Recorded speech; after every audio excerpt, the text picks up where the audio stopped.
Chères Séinoises, chers Séinois, l'échéance du 15 mars approche et vous avez normalement toutes et tous reçu notre programme dans vos boîtes aux lettres ou en main propre. Vous avez pu vous l'approprier, vous questionner et nous questionner.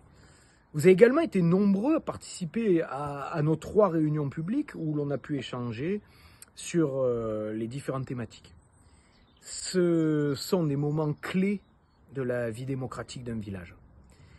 Et si vous nous accordez votre confiance dimanche, nous nous engageons à nous mettre autour de la table, entre citoyens et élus, à chaque fois qu'un grand projet doit voir le jour. Et non pas après, pour vous faire le bilan du travail réalisé. Votre avis compte, votre voix compte, et on peut souvent apprendre de tout un chacun. Vous l'aurez compris, notre maître mot est la proximité. Nous sommes des Séinoises et des Séinois comme vous. On se doit d'avancer main dans la main. Et notre devoir est de vous informer, de vous tenir au courant des projets, du travail en cours et du quotidien de la mairie. Nous n'avons pas eu de bulletin municipal depuis 5 ans. Nous nous engageons à en éditer un tous les 6 mois. Au-delà de ces bulletins, nous sommes une équipe accessible et sur le terrain. On se croise tous les jours dans nos commerces, sur la place, sur le marché. Ce sont ces moments-là qui comptent. Nous souhaitons aussi, par cette vidéo, vous apporter quelques précisions sur nos projets.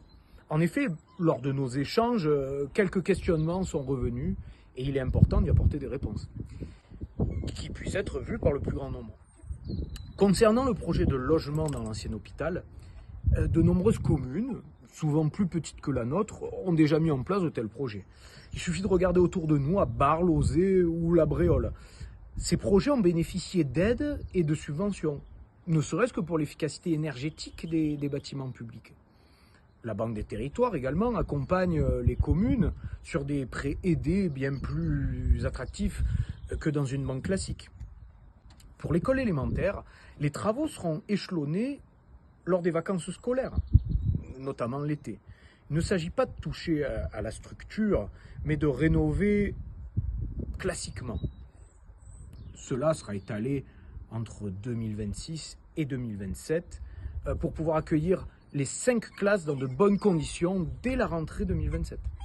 La rénovation de cette école, et non son déplacement vers un bâtiment public non adapté, permet d'optimiser l'utilisation du bâti communal, mais surtout de minimiser l'impact sur nos finances.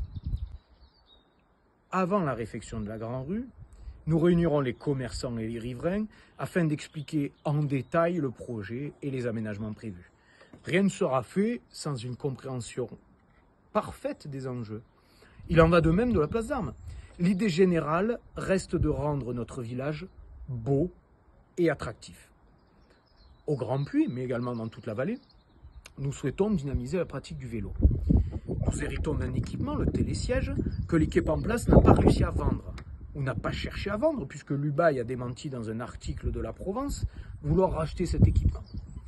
Il est hors de question que cette infrastructure coûte plus cher qu'elle ne coûte déjà pour la commune, notamment en fonctionnement. C'est pourquoi nous mettrons en place une délégation de service public avec un prestataire privé qui en échange nous paierait une redevance. Il n'y aurait ni embauche d'employés par la commune, ni prise en charge de l'électricité ou autre coût annexe. Ce prestataire a déjà été rencontré et prêt à s'engager. D'ailleurs, lors de notre rencontre, il nous a fait savoir qu'il avait déjà montré son intérêt auprès de l'équipe en place, sans suite malheureusement. Ce sera lui ou un autre qui exploitera le site avec les coûts de fonctionnement qui vont avec. Pas la mairie et des agents communaux dont ce n'est pas le métier. C'est tout le principe d'une DSP. Enfin, nous nous engageons à être au centre des discussions avec les communes voisines. Et nous ne ferons pas que le dire, nous le ferons. Nous organiserons donc une réunion avec l'ensemble des nouveaux conseillers municipaux des vallées de la Blanche et du Besse dès le début du mandat. Car Seine est le cœur de la vallée de la Blanche. Et il est impératif de discuter ensemble des enjeux de la vallée. Voilà. J'espère que cette courte vidéo vous aura apporté des éléments supplémentaires pour faire votre choix dans les urnes dimanche. Toute l'équipe de Seine, Cœur de la Blanche, sera toujours à vos côtés et à votre écoute. Et je conclurai par une citation de Marcel Pagnol, légèrement déformée pour l'occasion. Tout le monde savait que c'était impossible. Il est venu une bande d'imbéciles qui ne le savaient pas et qui l'ont fait. Merci.